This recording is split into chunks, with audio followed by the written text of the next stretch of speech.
time of Henry VIII, when he dissolved the abbeys, the monasteries, this was the one he really wanted. This was his kind of prime target, and because it had so much power, Glastonbury Abbey had so much power over the in the local area, and it was. And Henry, of course, was trying to claim back power from the church, and he made such an example of this one, and to the point of actually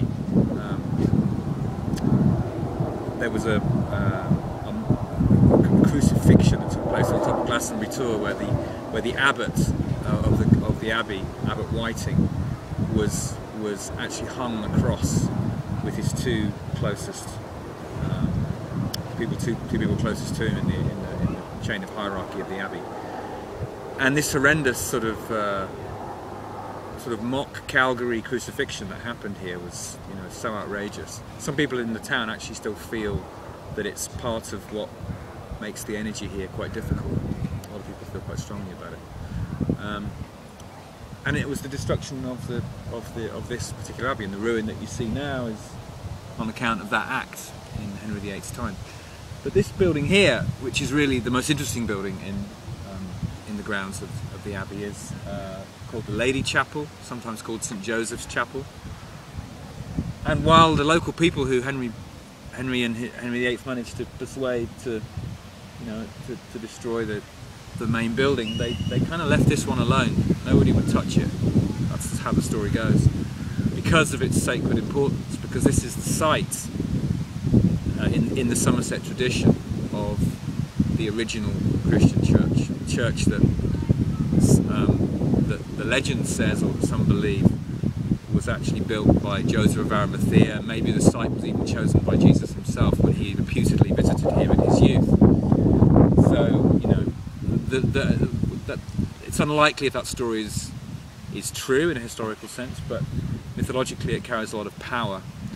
And here we have, there's a sign there that says that this is the site where the bodies of King Arthur and Guinevere were dug up, and this is the kind of mythical land that we're living in. It was probably a publicity stunt pulled in the 13th century to get people back visiting the abbey. But nonetheless, a great black marble tomb was placed on the aisle of the main abbey, and that was reputedly where the bodies of Arthur and Guinevere were entombed and enshrined, and we have a record of the king and queen of the time actually visiting the abbey at the time when they were placed there. So there's a huge tradition here. This is incredibly potent mythologically, the narrative of Glastonbury again in the Christian tradition, and of course this becomes then, in a way, Glastonbury is the centre of Celtic Christianity. There's a Celtic spirit to the Christianity that happens here in Glastonbury, and it's a place of pilgrimage. People come from all over the world to come to the Abbey, and the Abbey for many people is more important therefore than the Tor. But what have we got here? We've got all these symbols. You can just see the tower of Glastonbury Tor through the trees there. We've seen Chalice Well, we've got the Abbey, we've got Wiriel Hill, where Joseph plants his staff and the holy thorn grows. This place is so rich in all this symbolism, mythological, historical, and where the two blur. So what do you mean by the Celtic spirit or the Celtic Christianity? Can you define that? There's an unorthodoxy to the Christianity in Glastonbury. It's some of the early stories of Christianity, of how Christianity develops, were kind of thrown out by the Orthodox. This is the Catholic, this is under the. It's a Church of England, but it's sort of the high church, so it still retains. It's still an important site for Catholic pilgrimage.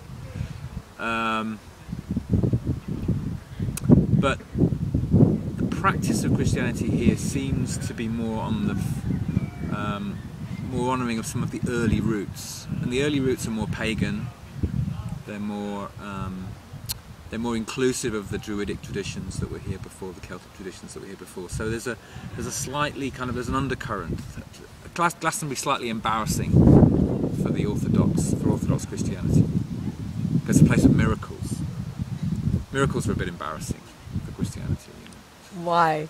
I mean, isn't Christianity sort of founded on miracles? Yeah, but the miracles of, Common folk? Yeah, it's the miracles of the common folk. It's miracles of healing. There's more of a. I think the commoner is more honoured here. It breaks out. It's one of those places. Glastonbury is one of those places which seems to break out on the fringes.